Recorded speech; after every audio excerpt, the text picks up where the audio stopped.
happen to be walking past the control room, take a moment to peer in through the bulletproof window. You might see me there, the resident voyeur, unused, hunched forward with my eyes fixed on the monitors, keeping watch over the galleries that flicker across the screens, changing every couple of seconds, until every room has been reflected in my glasses. Rooms filled with pictures imprisoned in frames, sandwiched between glass and paper, sculptures trapped in clear plastic, boxes nested within one another. The image resolution of the cameras is adequate for purposes of surveillance, but most of the details of the artwork become lost in digital translation. Every painting in the collection, no matter how realistic, is transformed into a work of impressionism. All those artists' efforts reduced to nothing more than a few splotches of pigment smeared and pixelated. I should clarify, I only watch people during the daytime, making sure the museum patrons keep their greasy bits off the Van Gogh, making sure no one's using their fingers to polish the Lipschitz. Look but don't touch, leer as much as you like, but we object to the objects being fondled. At night, the emergency lights fill the galleries with a ghostly glow. It's usually quiet, and I pass the hours with a book, or by listening to the songs on the control room computer. If I'm lucky, I can get to drawing or writing done. Last April, though, I found myself in a deep rut, suffering from a crushing case of artist block. The music kicked me in the nuts and told me to fuck off. Night after night, I sat and stared at that shuffled deck of galleries, stared at those walls on which my own work would never hang. I sat at the console here at this holy temple, erected to perpetuate the call of the artist, that exclusive club I had spent years attempting to become a member of.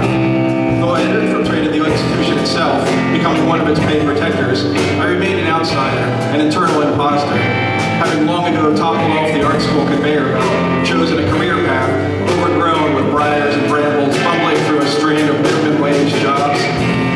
In my spare time, making a bunch of mediocre crap that no one would ever want to pay good money for. I was no Philip Guston, not even close. To say the least, it was discouraging. But I dragged my ass into work each morning, watching the monitors and losing endless games of solitaire, marinating in self-pity, not caring about much of anything. Not even music could move me the way it used to, or maybe I was just sick of listening to the limited selection of songs downloaded on the work computer. That fateful day in April, I realized I'd played every single track stored there. I sat through every album over and over. Well, every album but one, or technically two. Unlike most guys my age, I never went through a hard rock phase. When I was a teenager in the 80s, the radio followed you wherever you went. Your parents' car, the hoagie shop, the mall. Every time you ventured into a restaurant or store, you were assaulted by rock music. And for a short while there, the king of rock and roll was a white guy from Indiana, William Bruce Bailey, also known as Axl Rose. And I hated his music, most of all hated that awful screeching voice of his. Every time he opened his mouth, I felt shivers of irritation claw their way up my spine. And the lyrics were even worse, being both vile and juvenile. Stuff the stoner kids shredded their guitars to while they waited for the bus to spirit them away to Tech. White trash anthems that made me wretch. The two albums lying in wait for me that quiet April evening were Use Your Illusion 1 and 2. They were unleashed simultaneously to the world 20 years ago when I was a freshman at Tyler. My graffiti-loving roommate, Rodney Litchney, was blasting hip-hop in some band called Nirvana. To most of us art students, Guns N' Roses was a joke, a lame gag, the soundtrack of Arrested Development of revolting youth. People like Axl Rose were the enemy of all I stood for. Now, 20 years later, I huddle deep in the belly of an institution dedicated to upholding culture and inadvertently haunting me with its blurry maskings and smudged suttees, reminding me of all the ways I failed in my life as an artist, as a lover, as a human being. I wasn't even a decent employee, even though every day I trudged into work to have my own creative impotency thrown into my face, to have my nose rubbed in my own incompetency. I sat there in that beautiful spring evening, trapped in that little glass aquarium, staring at all those other little containers, feeling like my inner tip had ripped out, knotted like a noose around my throat. I took a deep breath, bracing myself for a sonic assault, but really having nothing much to lose at this point. I clicked on the opening code, to the subtle, thought-provoking title, Right Next Door to Hell. The sizzling wail that escapes from Axl Rose's mouth sounds like the howl of my own demon self, an angry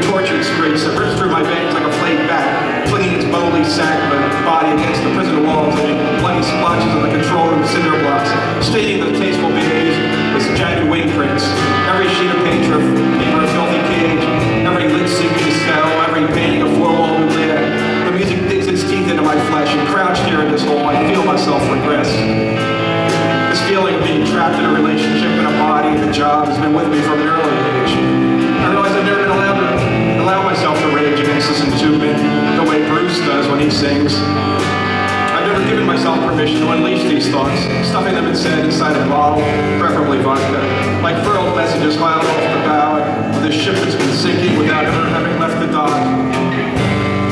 But it's never too late to be an angry adolescent. Maybe this is nothing more than my version of a midlife crisis. Businessmen buy Corvettes, schlubs like me write sonnets. So let this be the overflow. Let me release a bit of pressure in time. Small puffs of steam, spurts of scalding water, squirts spitballs flicked across the room behind the teacher's back. I think of all the energy spent to suppress these feelings, all the fuel I waste running this engine of repression, assembled so long ago with the assistance of those mad mechanics who labor in the concentric circles of church, school, and beyond that, the public world, with its sidewalks and parks and malls and stores and dead-end jobs. I've wasted so much time. I demand a word with the foreman of this factory, in the center of which a tiny keeps on chugging, spitting its tears, charging expenses, to achieve its one purpose, to prevent it continuing of all unseen resentment. Like the man said, come on!